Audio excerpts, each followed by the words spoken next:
हम्म। प्यारे विद्यार्थी, आप सबको मालूम है कि बिहार बोर्ड में किताब बदलने वाले हैं।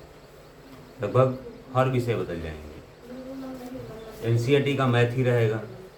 इसमें एनसीईआरटी की जो पहले पुरानी जो किताबें आती थी वो मोटी थी, और जो नई आई है वो थोड़ा पतली हो गई है, जिसकी वजह से उसमें कुछ चैप्टर की संख्या क्या हो गई है, कम हो गई है। तो पहला अध्याय में कुछ सवाल कम है, लेकिन जो लास्ट वाला प्रायिकता है उसमें ज़्यादा परिवर्तन नहीं हुआ है।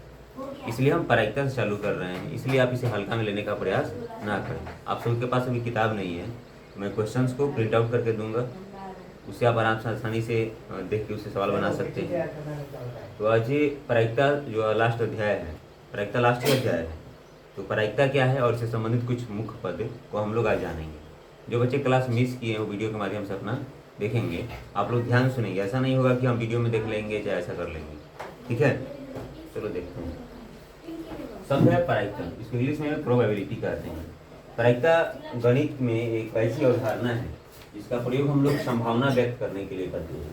क्या व्यक्त करने के लिए? संभावना। जैसे हम बोलेंगे आज मौसम को देखकर बताया जा सकता है कि बारिश हो सकती है, तो ये संभावना केवल प्रायिकता तक ही सीमित नहीं है, यानी इसको आप प्रायिकता नहीं कर सकते हैं, लेकिन संभावना को हम लोग प्रायिकता कहते हैं। लेकिन इसको प्रायिकता तब तक न कहेंगे, सुनो, जैसे मैं बोलूँगा आज बारिश होने को है, तो मैं संभावना व्यक्त करने को हो सकता है कि आज बारिश हो जाए या ना हो, लेकिन इसको हम प्रायिकता की श्रेणी में तब तक नहीं रखेंगे जब तक इसका कोई गणितीय मान न दिया जाए। यानी प्रायिकता में हम लोग संभावना व्यक्त करते हैं, लेकिन उसका एक आंकिक मान दे देते हैं। कौन सा मान? आंकिक मान। इसे ही हम क्या कहते हैं? प्रायिकता का। अरे बात समझ में? यानी कि संभावना का जब हम लोग आंकिक मान दे देंगे तो क्या कहेंगे जी? प्रायिकता। जैसे बोले किसी का बर्थडे होने की प्रायिकता 1/2 है, 0.5 है, तो इस चीज को हम क्या बोल सकते हैं? प्रायिकता बोल सकते हैं। तो आप याद देखेंगे कि प्रायिकता क्या एक अवधारणा है, कंसेप्ट है, जो किसी घटना के घटित होने की निश्चितता के आंकिक मान, यानी कोई घटना हो रहा है, जैसे आप एक पासा फेंक रहे हो, ठीक है, इसमें 5 आने की, 6 आने का एक वैल्यू देता है कौन? प्रायिकता। ठीक है, तो इतना आपको समझ में आया कि प्रायिकता में हम लोग संभावना को अध्ययन करते हैं, लेकिन संभावना कैसी होना चाहिए? जिसका कुछ गणितीय मान प्राप्त हो। ठीक है, अब देखो इसकी कुछ से जैसे आप बहुत सारा चीज पढ़े, जैसे आप केमिस्ट्री में पढ़े, फिजिक्स में पढ़े, जैसे कुछ ना कुछ से संबंधित परिभाषाएं होती हैं। जैसे प्रायिकता को ठीक से समझने के लिए कुछ आपको परिभाषा समझना पड़ेगा। इसमें अभी और भी है, लेकिन वर्तमान में आप इतना समझिए। प्रायिकता आपको समझ में आया? तो प्रायिकता को हम क्या बोलेंगे? संभावना भी कह सकते हैं। क्या कह सकते हैं? संभावना। संभावना कैसी संभावना? जिसमें कोई आंकिक मान, आंकिक मान समझते हो? जैसे एक आप पासा फेंकते हो, पासा, तो उसमें 1 2 3 4 5 6 आता है ना जी। तो अगर मान लो किसी का 5 आ गया, बोलेंगे ना 5 आया, 5 लिखोगे ना, तो इसी को हम क्या कहते हैं? आंकिक मान कहते हैं। क्या कहते हैं? आंकिक मान। जैसे आपका उम्र कितना होगा, अब बोलोगे 13 साल, 14 साल, 15 साल, 16 साल, यही बताओगे ना। एक उम्र का आंकिक मान कितना हो गया? 15 साल या 16 साल।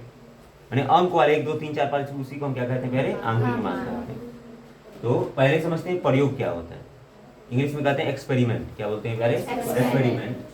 ऐसा कार्यकलाप जिससे पूर्ण रूपेण परिभाषित परिणाम प्राप्त होते हैं, उसे हम लोग प्रयोग करते हैं। जैसे आप एक पासा फेंक रहे हो, ठीक है, तो उसमें 1 2 3 4 5 आएगा ना, तो इसी को हम क्या कहेंगे? प्रयोग कहेंगे। क्या कहेंगे? प्रयोग कहेंगे। अगला है यादृच्छिक प्रयोग। यादृच्छिक प्रयोग, रैंडम एक्सपेरिमेंट क्या है, इसको समझने का प्रयास करिए। रैंडम, किसी का फोन आ रहा है? रैंडम एक्सपेरिमेंट क्या होता है, इसको पहले ध्यान समझना। रैंडम एक्सपेरिमेंट क्या होता है? जैसे आप एक पासा फेंक रहे हो या फेंकने को हो, तुरंत फेंकने वाले हो, तो क्या आपको मालूम होता है क्या कि 2 आ जाएगा, 3 आ जाएगा, 4 आ जाएगा या 5 आ जाएगा?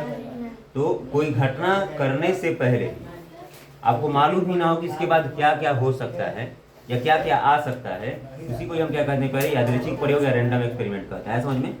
इसको पढ़ते हैं। ऐसा प्रयोग जिसमें सभी संभावित परिणाम ज्ञात होते हैं, परंतु वास्तविक परिणाम की भविष्यवाणी अग्रिम रूप से नहीं की जा सकती है।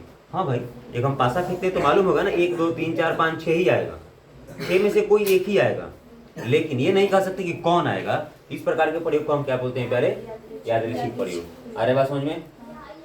समझ रहे हो? यादृच्छिक मतलब हम ये नहीं कह सकते कि कौन आएगा, भविष्यवाणी केवल करेंगे, लेकिन पूर्ण रूप से उस पर आधारित नहीं रहेंगे। समझ रहे हो? अगला है अभिप्रयोग।